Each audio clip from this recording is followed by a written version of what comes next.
Oh! Uh-huh. Yeah. Welcome. 2024. Four is for whores. Wow. Welcome to Confidently Insecure, the podcast where we're absolutely sure we don't know everything. Our first episode of the year. Brand new year, brand new us. Yes. We got brand new podcast art. Oh, yes. Isn't it Merry so great? Christmas. That was all done by Kelsey. Double dick down darragh. Thanks to Canva, I am Zach Noe Towers. You're so good at Canva. I would do it in a heartbeat for a full-time job if someone would allow me. So in a different timeline, you're like a graphic designer. Yes, and I work for an influencer who needs constant graphics. See, I think you're bigger than that. I think you're doing Orbits, you're doing Snickers, you're doing I'm sorry, it was the first thing that came to mind. Orbits gum. Yes. Why does that brand have a chokehold on you? Orbits, I don't know. But what it was that top of mind. about? Honestly, the colors are kind of you. All right. They're like frosty, but like blues and pinks is what I'm picturing. Okay. Like pastel. Yeah. I mean, my office is a color wheel. It is. For sure. Oh my God, you guys, our live show is like a month away. A month. Can you even? And we have it confirmed that some of y'all have bought plane tickets to come see us. I am so jazzed. Like I forget that people like us the way that like I like things podcast hosts that I would be excited to see. And I'm so excited for Chaos and Kisses. Also, someone pitched that we do Florida, and I think we should do a homecoming show for you. That would be hilarious. Right? And it's all homecoming themed. Prom. Sure. Maybe it's in the spring. I like that for us. I think we should also do a Canada tour because we got big Canadian audience. I would love. Do we have to lie at the border though about what we're doing there? I was like, about what? About like we're not like working. Oh, we're just here to party. We're just here. Did I tell you this the last time? So I went to Canada for a week to visit a friend between cruises last year. Yes. Cool. And when I got there, the customs guy goes, "So why are you here?" And I go, "Just visiting a friend." And he goes, "Where's your friend live?" And I went, "Oh, I don't know."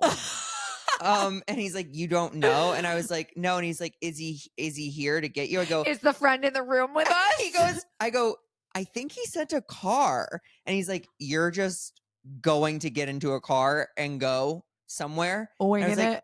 Now I'm insecure, but yes. And you're saying all of this, and the guy has no idea you're a stand-up. So he's like, "Oh, this guy's walking himself straight into prison." Yeah, he thought I was crazy, but he let me through. Speaking of Canada, I don't know why I'm remembering this, but last night when I was doing podcast art stuff, I looked at our reviews, and you guys know how I feel. I tell you every week for the last 4 years, if you're not going to rate it 5 stars, please don't rate it. Were there a lot of 3s and 4s? Because I am sensitive and I can't handle bad feedback. And some woman from Canada wrote a very long, like 3-paragraph review on iTunes about how our episode titled Horror Cruise Stories was not enough about cruises. I believe in that one. I listed like the 10 most like crazy cruise stories. Yeah. It wasn't enough for her about cruise stories. And she also didn't like our language. Like, what's that? English? She thinks we're like very politely tell her to fuck all the way off. And how many stars? 1. You're kidding. 1. Ew. If you're gonna give constructive feedback and you give me like 4, all right, I'm listening to you because I'm hearing you. That's so annoying. And none of the negative feedback was about you, Zach. Oh, really? None. Couldn't find a single bad thing. I find that fascinating. But you've also, a majority of your reviews are from when it was just you. These were recent. Okay. These were 2023. Wait. But you're making it sound like there's like there are several negative comments. No. I'm for the new year. Could we start off fresh? Could you guys go ahead and give us a 5-star rating? It really does help us. Yes, and reviews and sharing. Yes. Even if you just send it to like a friend. Yeah, or your drug dealer or whoever. Yourself. Just I think it's them seeing the click that it was shared. Yes, and that helps us on the charts. And then because I was also looking at the charts last night being like, these people are on the top 200 really podcasts? And we're not. Sometimes we are. It's okay. Every episode it changes, but like for the year review, we didn't get on the top 200, which was unusual. Because you do usually. Damn it! You see, that makes me think the no, world it wasn't large you. Said, it was we don't like my Zach. Inconsistent audio quality. I know who I am, y'all. I know it's bad. I will say, okay, the reviews are okay. This is so people need to feel powerful.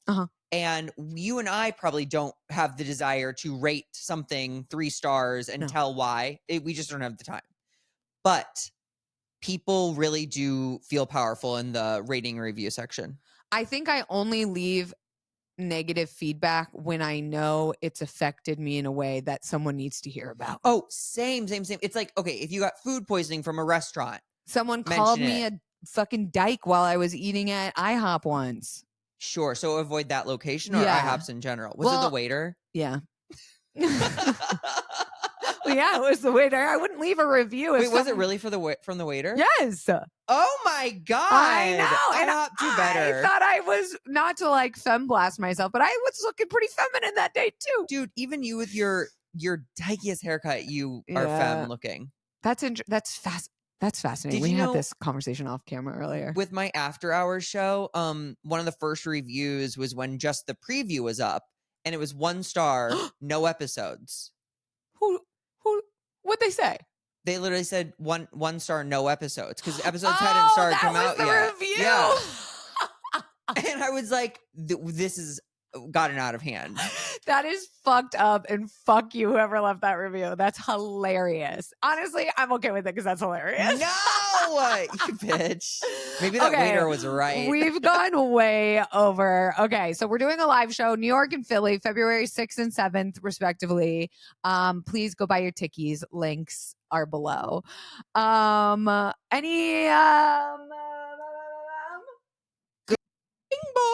Housekeeping. How is it you're getting worse at the soundboard? I hope we get to bring this to New York and Philly.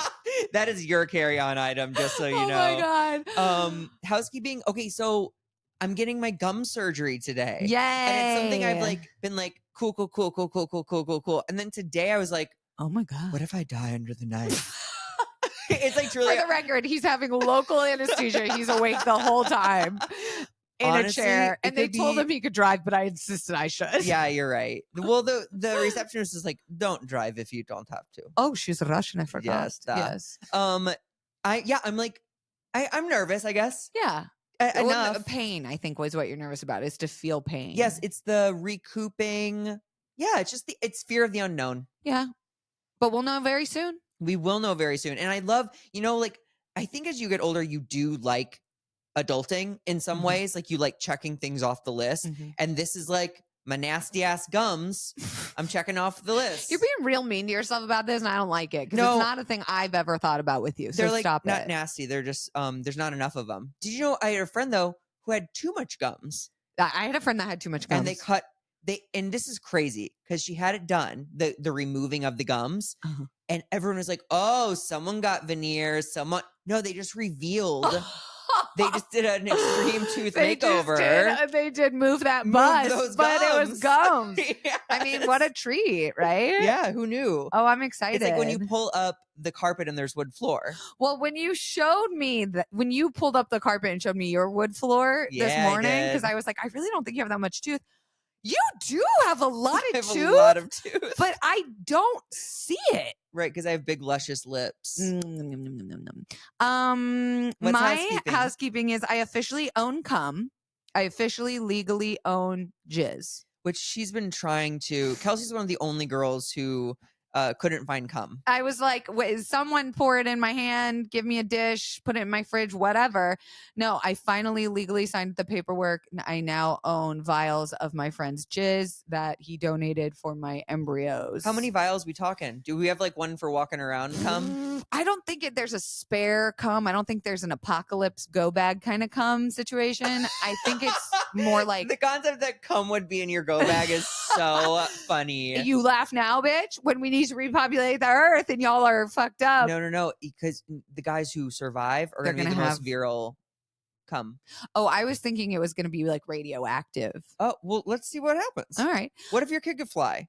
Oh, actually sick. I'm kind of, maybe we do one that's like one regular, one go cum. I'm excited to now own it because now I can do, I don't care so much about making the embryos. I just love the idea that I can do whatever I fucking want with this cum. So you could technically sell it to a higher bidder.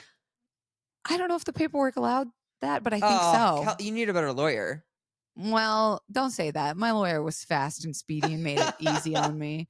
But I'm just excited now I could be like, I own this bitch. And my friend can't be like, give it back. And I'm like, I won't. I love the circumstance under which they're like, they come to you. They're like, Kelsey, I know this is unusual, but I actually can't give you. And you go, sorry. Sorry, You hold up the paperwork and you go, that's my cum now. Read it and weep. Here's from your dick. Dry your tears with this contract, bitch.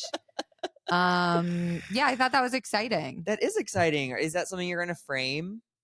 No, I'm going to put it in a file cabinet far away. But that would be really funny to frame on like a bathroom wall, and like while people are like peeing or pooing, they're reading, what is this? And like semen. Actually, that's right. I'm going to do that. I'm going to do that, and I'm going to keep it for my future frozen child. Oh, the paperwork. Yeah, and maybe I'll keep the cup he came in.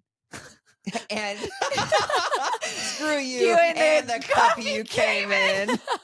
I also love the concept, like what's the shelf life for frozen cum? I think cum could stay good forever as long as it's frozen. I'm pretty sure, but the longer it's frozen, the less chances of survival. Google it. I don't want it. Oh, it's just like Google it. Yeah, you know what? You should Google that one if you have fertility questions. Okay, if we have an extra, if we do have one for the go back and one for funsies, I think we should do like a time capsule and like bury it. And then when people dig it up in 482 years, they're like, we could bring back a human that's not as evolved as us. Like we'll be cavemen at some point. Okay. Agreed. Like they'll be like, wow, they only had 2 thumbs. Yeah, exactly, Kelsey. Interesting. How do we get the device that stays frozen under the ground for that long? Oh, we have the technology. Okay, I'll go on so Amazon we're not later. doing this. Yeah. Oh, okay. In my backyard? Yeah. Okay. We probably just need some dry ice and like a Ziploc bag. That's probably right. We're scientists. Your makeup cooler fridge. The little fridge that keeps your makeup cold. Why do you think I have one of those? I've seen it. I don't have that anymore. I'll point it out to you. Okay. It's on your shelf. That one's not a refrigerated one. It looks like a refrigerator. It looks like one, but it's not refrigerated. Well, then don't gaslight me again. Hey, you know what we haven't done in so long? What? A Dating No Filter. And can I say, I owe a quick apology to the confidants because back in the day when we used to be like, write us in or send us a voice note for Dating No Filter, a lot of them sent voice notes in, and our podcast producer Hannah put them in a folder. Now, when I went into that folder, all I saw was a thumbnail, a picture. And I went, this dumb bitch Hannah put a picture. I don't talk to her like that. I'm sorry. I was doing it for the bit. I was like, why would she put now I can't play the voice note. So I've been looking at this folder being like, what a waste of all these voice notes that people wrote in because all she did was take a picture of it. And what does she want me to do with a picture? Turns out I'm the dumb bitch because I could have told you that. Hannah did not screenshot them. She screen recorded them playing. So she had them so ready to go. Okay, I wouldn't have guessed that. All that I had to do was tap on it and it would play live for us here. And so we have all these voice notes for Dating No Filters from people from like last year. Problems that have long been solved or what I'm run their course. People who broke up with people because we didn't tell them not to. Exactly. So I'm going to re-put out Dating No Filter. You guys send us your voice notes if you like, and send us updated ones if you sent us one before. And let me know if you were one of those people who Hannah so preciously had ready prepared. This is also, so probably going to be a big portion of our live show. Yeah, we want to give advice. Dating No Filters. We would love to give you advice. So bring your messiest girlfriend or boyfriend. And give us your dirtiest downloads. I'm like so excited too because I feel like the people who come are going to be like girls, gays, days. Yeah. And Hundo. like, I please urge you to bring a straight guy that we can sacrifice. We will not start the show without sacrificing a straight man. Yeah.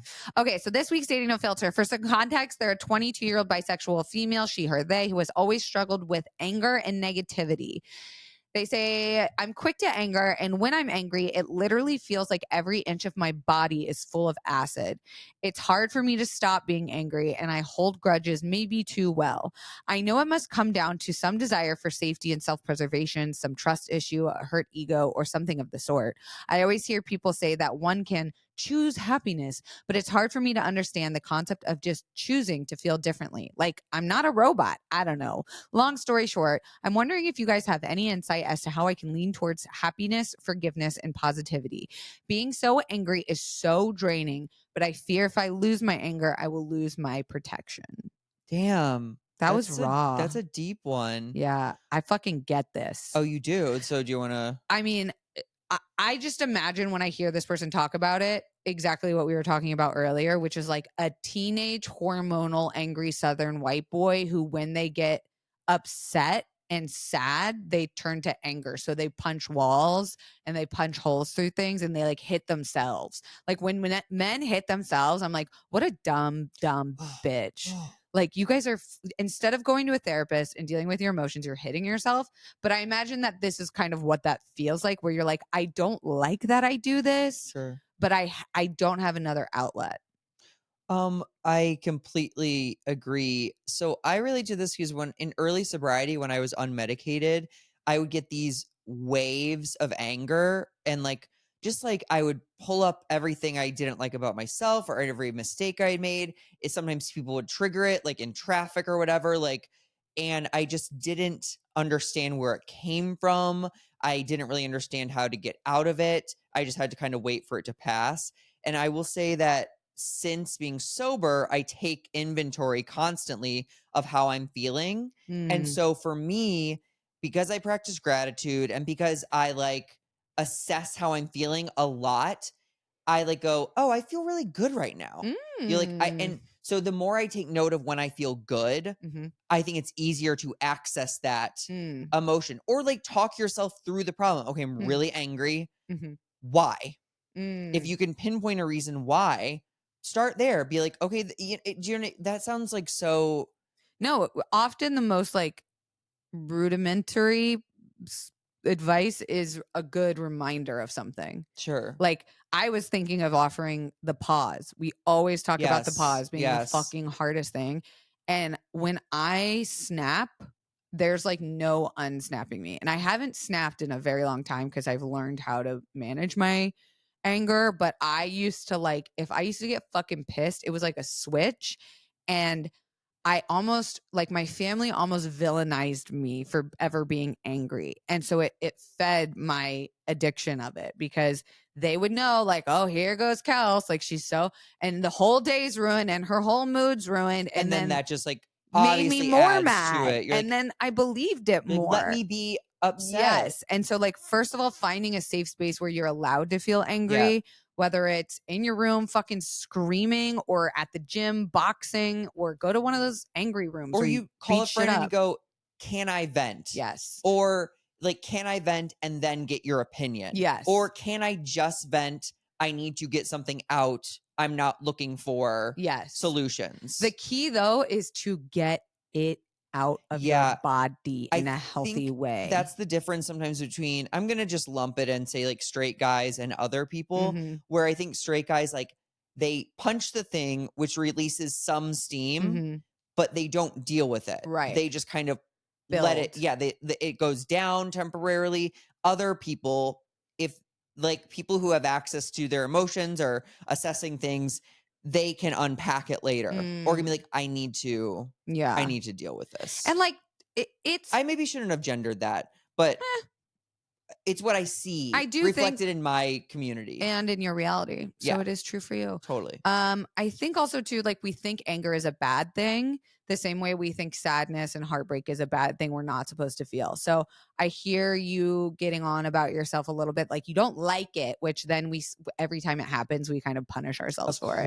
Instead of just accepting, like right now I'm really fucking mad. Yep. And like, what can I do with this anger? Like, baby, the body keeps score. Yeah. Where is it coming from? What can I do? How often? And again, like I said, my thing was pre-medication. So I don't know if this person it has a therapist or a psychiatrist or has access to any of those things. But I feel like people who are anxious, like who run tightly, are quicker to any emotion because they're overwhelmed. And I was going to say same thing with ADHD. Like I get frustrated with someone very quickly. Like if they're taking too long to do this thing, or if I'm done with the conversation and they're still talking, I'm over it. And there's no like snapping me back. So going to the pause, noticing that I'm doing that. Fine. Everything's okay. I'm not in jeopardy. No. Yeah. You're okay. Wow. That was yet the best advice we've ever given. We're really curing We're people. ready for the tour, baby. But that's not what today's episode is about. Today's episode is about phone sex, and we will get right to it after this.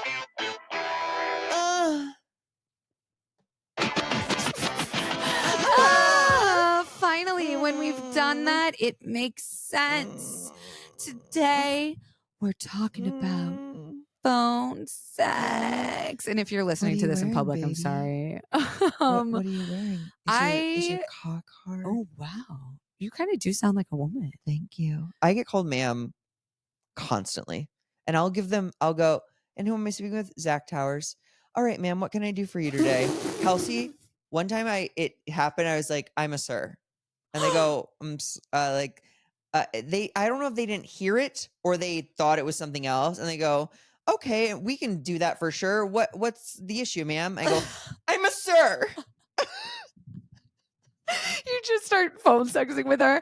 Yeah, you bad girl. You calling me you gonna get girl? A spanking? Oh yeah, I get called ma'am. Okay, phone sex. Sorry. No, that was important. Yes. I first want to know, like, what is your experience with phone sex? I do not crave phone sex. My experience with phone sex is mainly sexting. So I don't know if that fully counts. It's on a phone. It is on a phone. When you're having sex. And it's sexual. We'll get to this, like kind of the loose definition is like sexual communication over a phone where maybe one person is experiencing something physical and or the other person is like divulging things they wouldn't normally, like fantasy.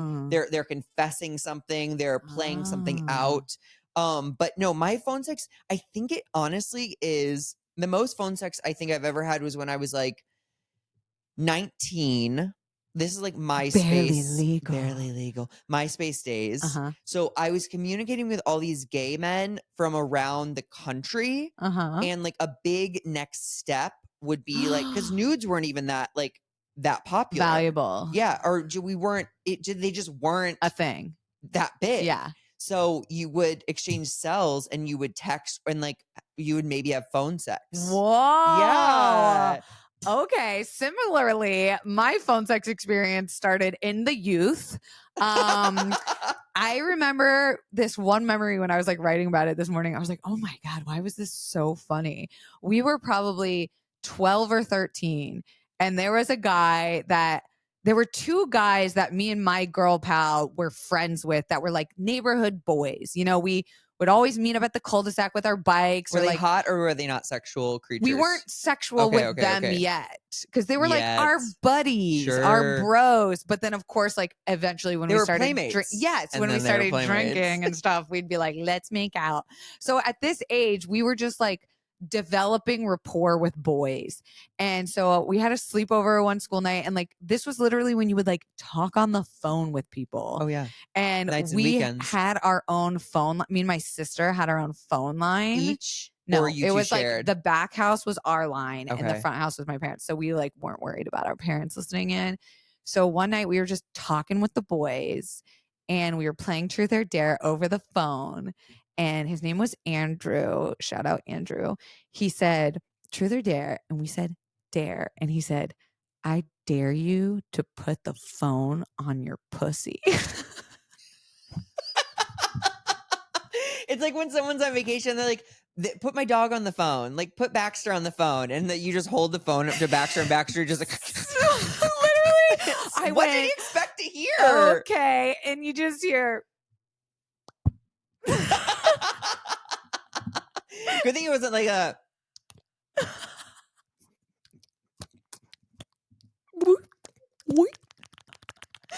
And that was like, I think what I thought that was phone sex.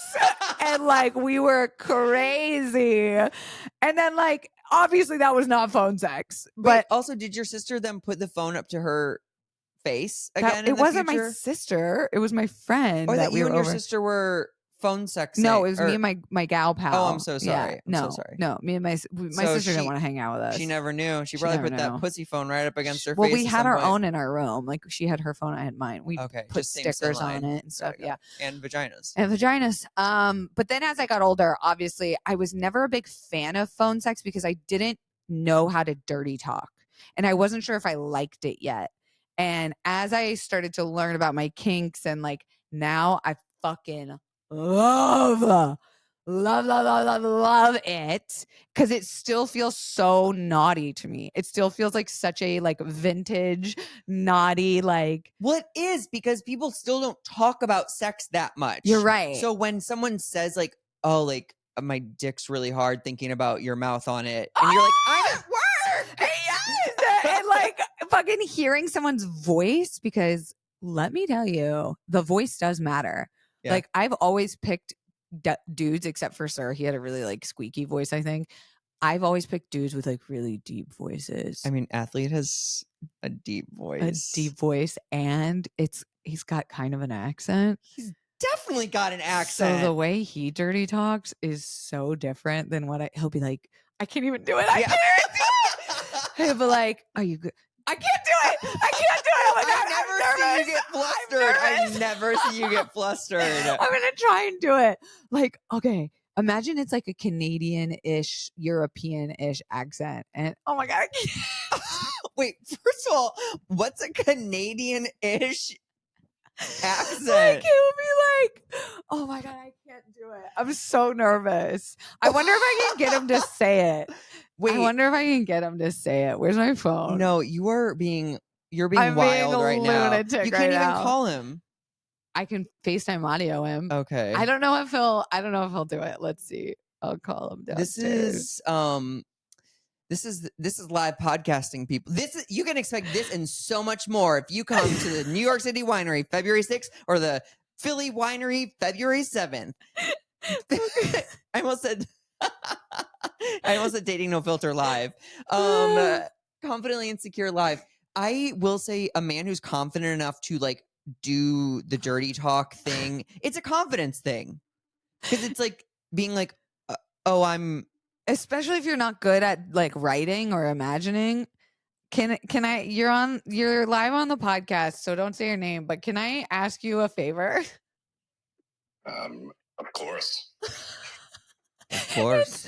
We're talking about phone sex, and I was trying to describe why your voice is so sexy in sex because it's kind of got an accent, and Canadians kind of like end their sentences on an up note rather than like come for me. It's like come for me.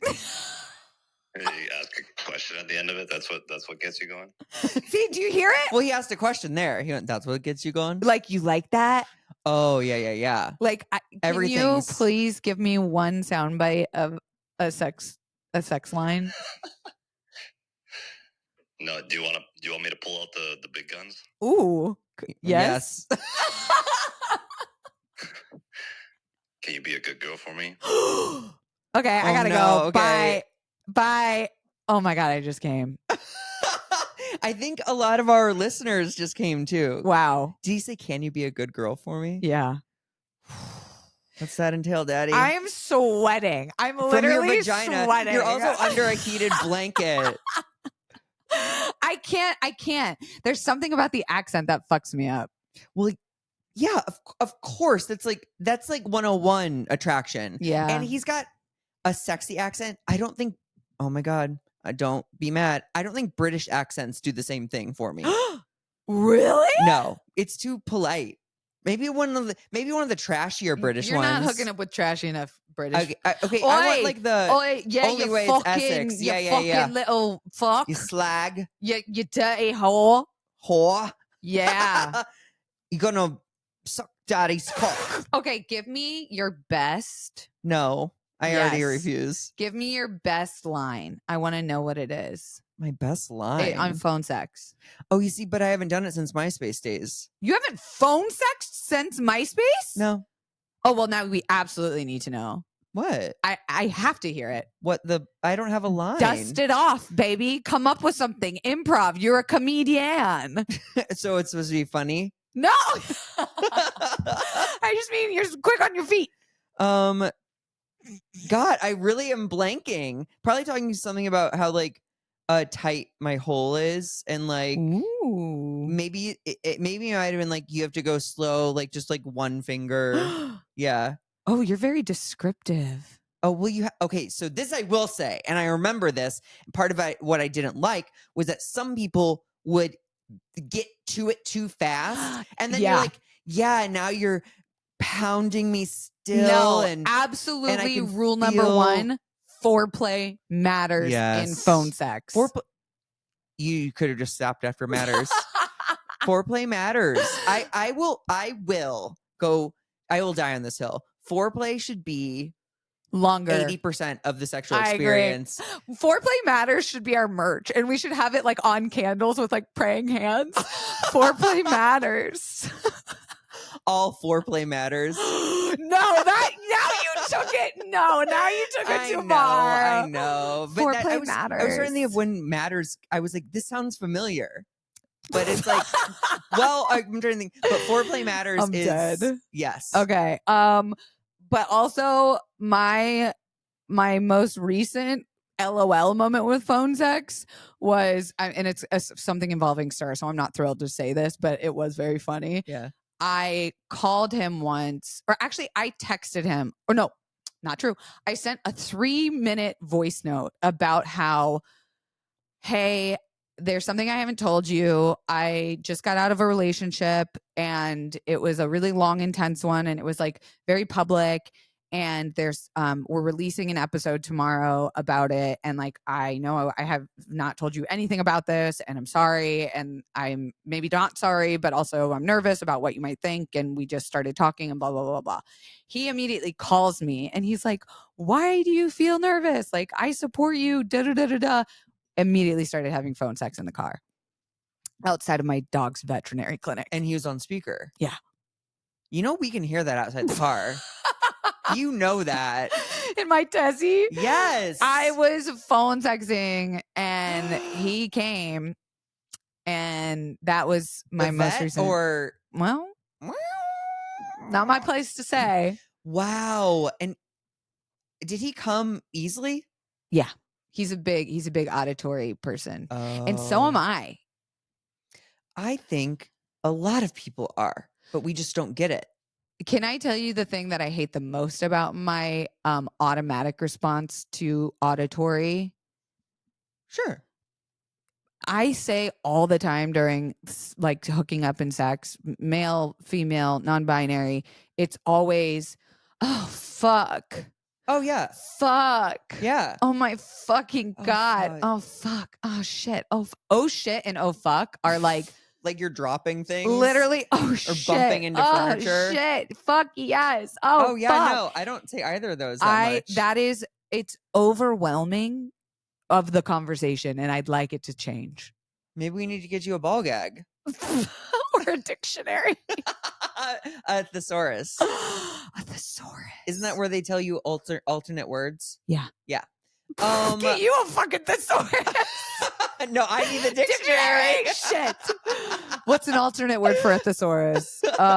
Okay, you have some I've done some history of phone sex. And then I have a fun game we're going to play. Okay, so then this is interesting to me. The editor of High Society magazine, Gloria Leonard, is credited with being one of the first people to use 976 or 900 numbers for promotional purposes. Oh, that's fun. Yes, Leonard recorded her own voice informing callers of the contents of the next issue of High Society magazine before its publication. Later, she recorded others such as Annie Sprinkle talking sexy. Oh. Leonard convinced magazine owner Carl Ruderman to purchase more of these numbers, and the business began to be successful using the magazine to promote the service. Originally, phone sex services consisted of a managed network of dispatchers, live or automated, and erotic performers. Performers would come to a studio where they received a cubicle, coaching, and cash incentives to keep the callers on the line longer. Oh my God. I love that. Right? That Going to the cubicle? office, like that's actually a good sitcom or a good like HBO. Yes. Yeah, apparently this world is portrayed in Spike Lee's Girl 6. I haven't seen it. Maybe we should watch it. We should. Okay, with the progress of technology, it became more practical, convenient, and economical for providers to work out of their homes. So then human dispatchers, not automated ones, answered the advertised phone numbers, processed payment via credit card, chose who of the available performers in the dispatcher's judge best matched the client's fantasy. So they're like, are you looking for like an older woman? Are you looking for like a not schoolgirl, but you know what I mean? A like school that, teacher. Like, a boss's assistant. Secretary. And they'd match them and then connected the client with the provider. The caller could not see the performer's number. Either person could hang up, though obviously these services pressured the performers to keep the callers on as long as possible. Yeah. Originally, per minute billing was provided by phone companies in the US using 976 and then 900 numbers. There was from some services an attempt to keep the caller aroused but short of orgasm so they would spend more money. Oh my God. They were literally blue balling them. They were edging them. Oh my God. When public, most of the pressure forced the phone companies to stop providing the service to sex workers, a transition was made to a manual method, prepaid blocks of time. So you'd pay for 10 minutes, 30 minutes, 60 minutes, and then the incentive immediately switched. They were like, get these guys to come as fast as possible. So if they paid for 30 minutes, you get them to come in 16. Oh my God. Think about that transition. Yeah. You go from like, I want you to and you're like, you fucking stick your cock in my ass and you're coming right now, bitch. You pussy, come at me. Come at me. My cat just ran away. These platforms still exist. In the past 10 years, the biggest ones are Night Flirt, Talk to Me. That was a horror movie, wasn't it? It was. And My Phone Site. Okay. Cute.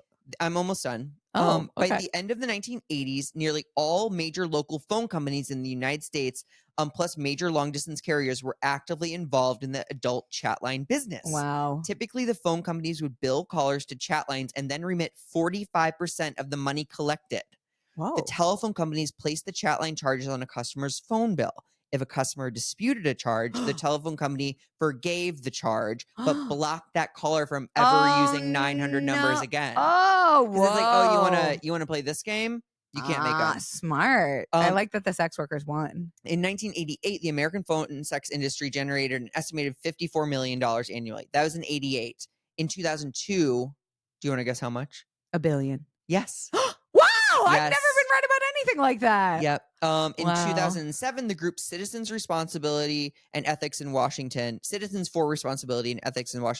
estimated that phone sex earned U.S. telephone companies close to $500 million per year. Wow. Okay, but also just going back to the idea of like you could dispute something, but then you get blocked.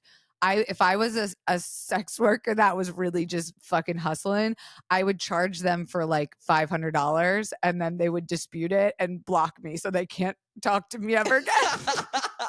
Turn and burn, baby. Turn and burn. Wow, fascinating. I also fucking love the whole dispatcher thing. Oh, the guy who's call like, and get the information. Like, what are you looking for tonight? Yeah. Hon? And then you go like, I've got candy cane on line 6. And she's got a lollipop for some reason. And she's an elf. Hi. An elf. Yeah. Hi, I'm Candy. I cannot believe you said she's an elf because that does have to do with my game about phone sex.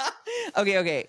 The legality of phone sex businesses was challenged by the U.S. federal government in July of 1988. Government, get out. With the passage of the Telephone Decency Act, which made it a crime to use a telephone directly or by recording device to make any obscene or indecent communication for commercial purposes to any person. Get fucked, government. Punishable by a $50,000 fine or 6 months in prison.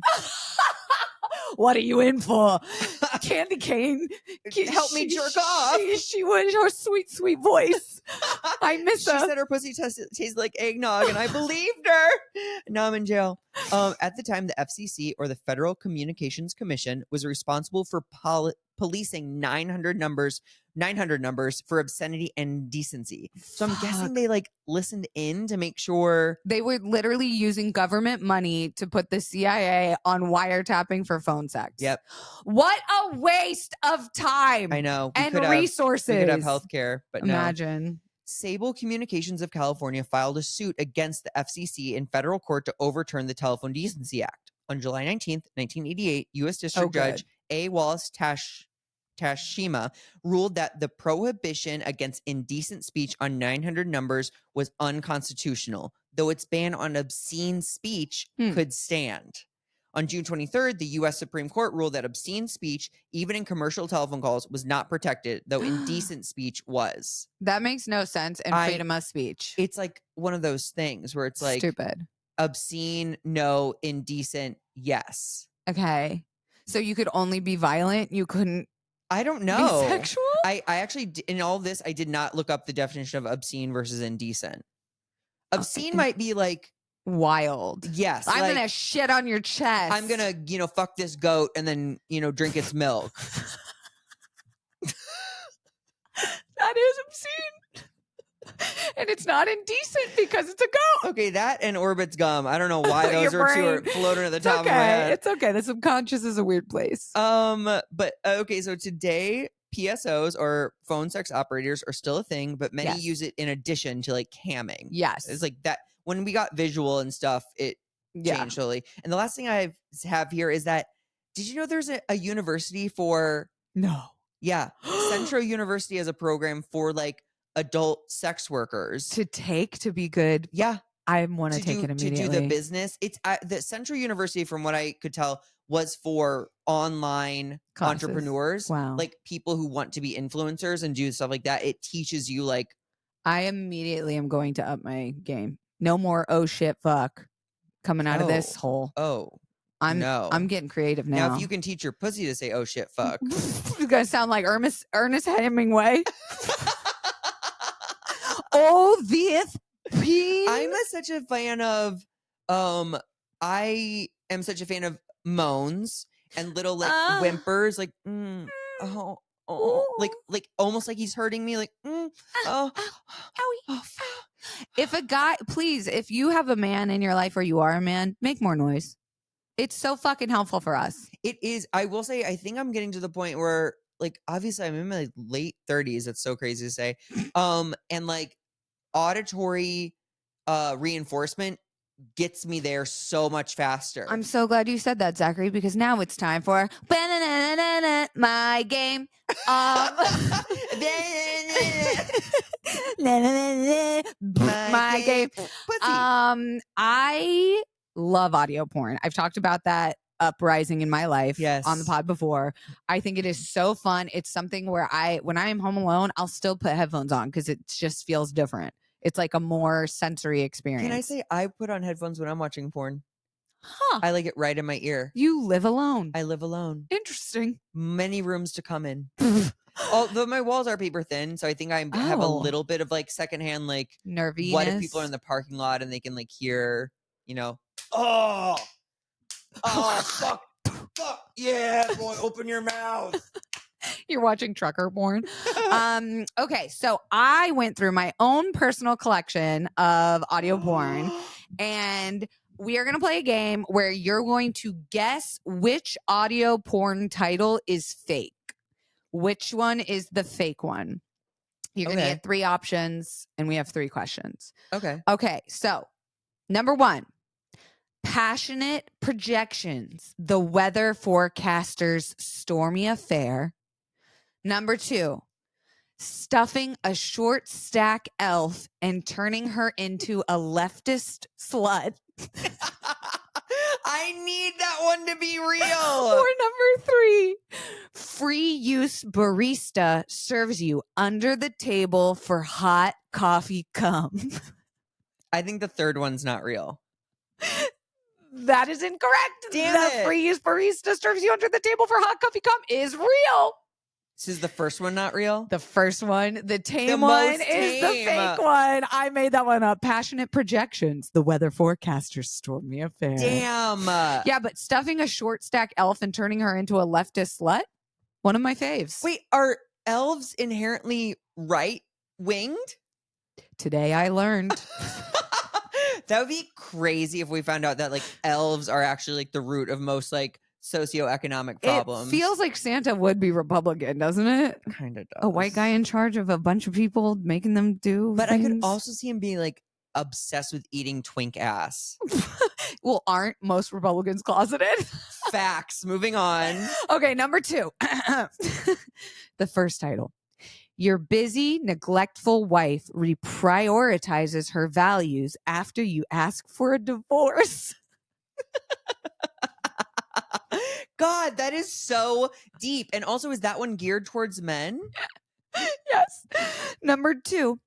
A fairy gets stuck in your fractal spell with fractal magic, fairy copies, so many fairies, group, sort of meditation, technically female, female, female, female, female, for male.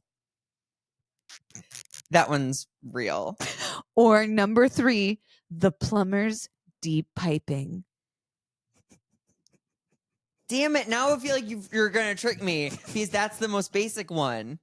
I'm going to say 3 is not real then.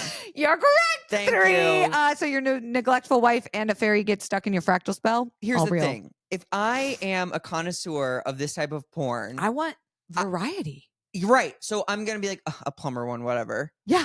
I'm going to be like, what I haven't heard, where you're going to put that wrench. Keep going. Yeah, I Move want along. fractal magic. Yeah. Okay, last one. So far, you're 50-50. These ones were as short as I could find. Number 1, dirty sock sub. Okay. Number 2, jerking your cat boy maid. I think that's real. From what I know of my brother's a furry, and we had a home computer, like family computer, and I'd like stumble upon his porn. Wow. And it would be like a girl dog sitting, and at midnight the dog would turn into like a half man and fuck her. Wow. And the dog's name was Zachary. Moving on. No! Yeah. We got to unpack that later. I refuse. Okay. I am not doing the work on that. So dirty sock sub, jerking your catboy maid, or a mermaid grants your last request as you drown. I think number 1's fake. Dirty sock sub. Is fake? Nope, it's a mermaid grants Damn your it. last request. You're drown. too much of a creative. To trick you. Because there's the thing. No, yeah. I'm To too not creative. trick me. Yeah, Yeah. I'm too creative. I even thought the fractal woman Could be. I was like, fuck, she knows how like porn is like Written. translated by like a different language's AI. It's My like favorite in the title was sort of meditation. Because you know what? When I'm jerking it to fairies, I do want to be relaxed. Okay, if you're jerking into fairies and you're not relaxed, there's something wrong with Get a new with the imagination. creator. Yeah. Zachary, that was, I think, one of our best episodes. Oh God, that's you know what you just did. You just fumbled on the like 1 yard line or whatever they say. That was exactly fumbling on. I literally was saying that was one of our best episodes ever of the year, but then realized it's the top of the year too. Maybe it will be the best episode still. No, maybe it'll be the worst episode of the year. They only get better from here. If you're not coming to our fucking live show after that in New York City and Philly, get out of here. Yeah, one lucky person will get a vial of Kelsey's cum. Like to go back come. Go buy tickies and rate it 5 stars to get rid of that Canadian angry woman about the cruise ships. And we'll see you next week. Happy New Year!